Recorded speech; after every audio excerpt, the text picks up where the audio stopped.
Don't you love me? But you shove me to the side and put yourself and other guys above me. Don't I treat you lovely? Yes, you do. Don't I remain switched on? Even when you respond roughly, and even when you behave ugly, I tell the world that you're beautiful. Please. Just hug me.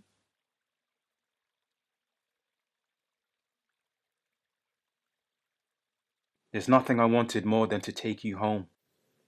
And even though you shout, let's go, I know that you don't really mean it.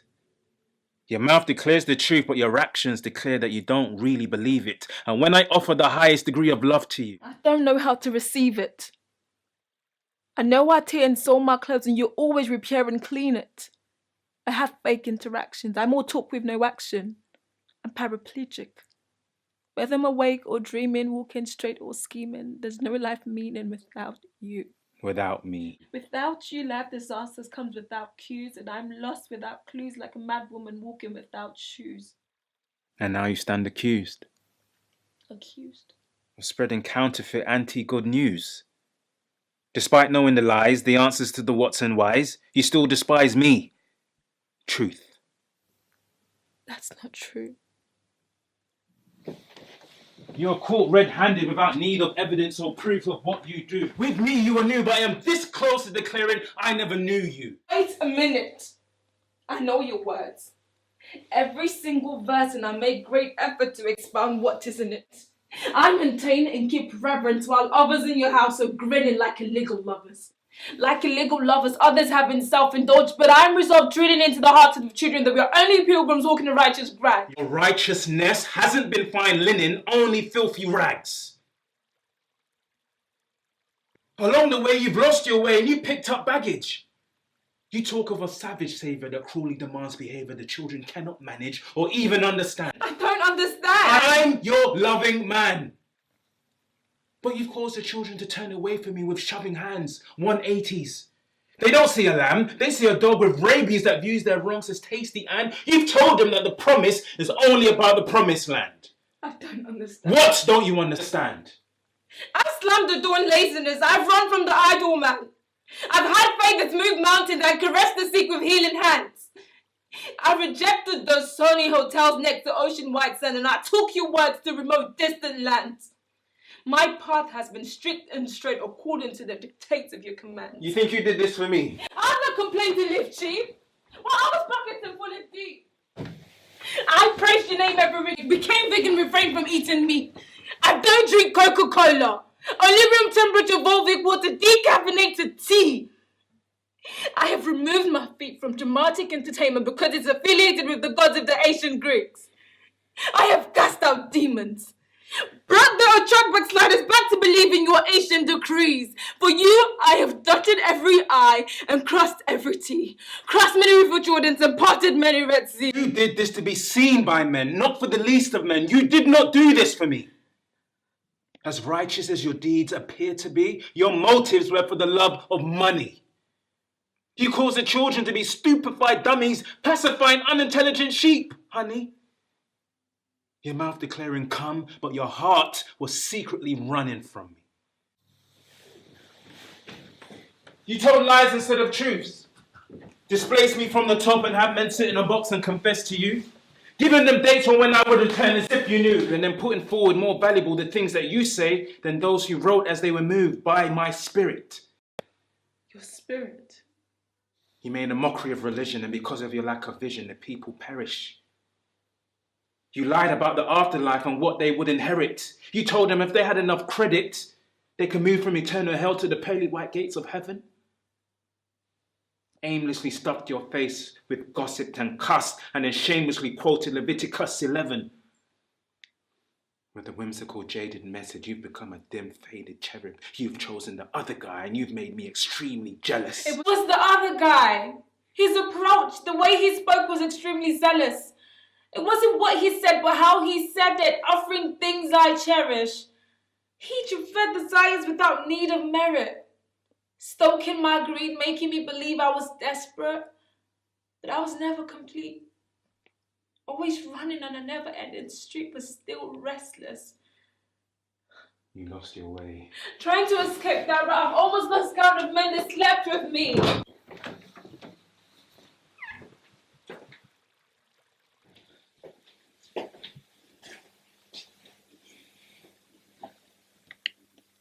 I tried to shout out, but there was no sound. I shouted and screamed out loud, breathlessly. I did it. You did. I did it. I knew it was wrong, but I still stood strong and I went along with it. Promoted the hard prom for all eternally long in order to put fear among the living. Making a living off their private struggles while I was openly sinning. And when suggestions came to using your name in vain, I was openly bidding.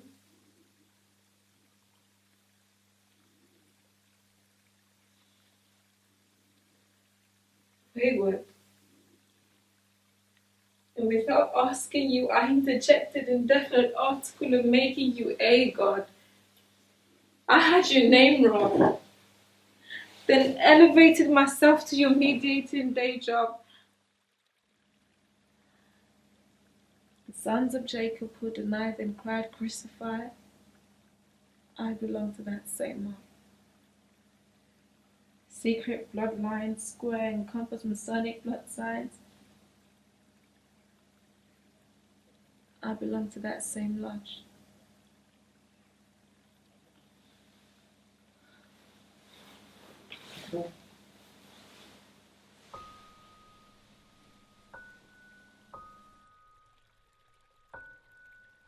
Yes. For many reasons, you've become dangerously famous. Your name was supposed to be synonymous with things blameless and stainless. You chained wrists and then commanded and demanded wide embraces. But as hopeless as your case is, I still want you adjacent to me. You haven't tasted the meaning of true love, and I want you to taste it truly.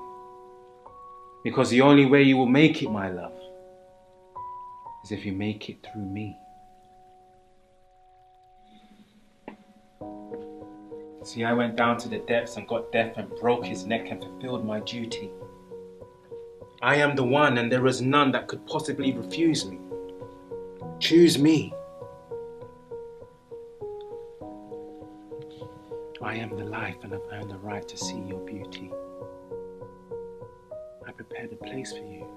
For you, there's an estate with views and rooms free.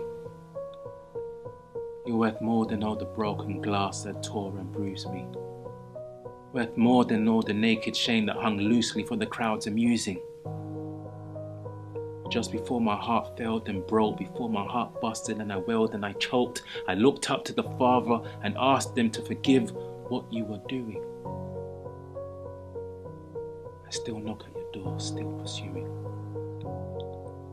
Won't you let me in so I can put an end to you losing?